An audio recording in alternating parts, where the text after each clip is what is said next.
اسمعوا الشيخ الكوراني الذي يقول والعياذ بالله في مسألة تحريف القرآن.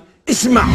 ينبغي أن تعرفي أن القرآن لا يظهره على واقعه إلا الإمام المهدي صلوات الله عليه، وترتيبه وتأليفه يختلف عما في أيدينا.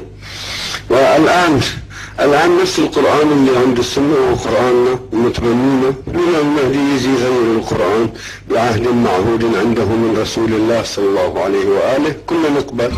نعم، أشهد أنك كافر إذا، لاحظ، إذا كان هذا المقطع مقطعك وأنت تقول هذا القرآن الذي بين أيدينا ليس هو القرآن. احكموا أيها المسلمون، احكموا أيها الشيعة، احكموا أيها السنة، احكموا. أنا ربطت التكفير باعتقاده بتحريف القرآن.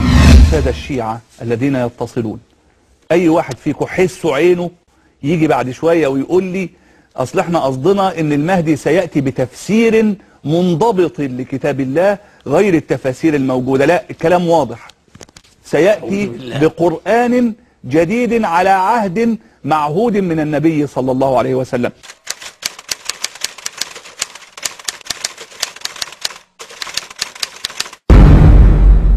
أما مصحف فاطمة ففيه ما يكون من حادث من أمور مستقبل وأسماء من يملك أسماء الملوك. اليوم أكملت لكم دينكم وأتممت عليكم نعمتي ورضيت لكم الإسلام دينا.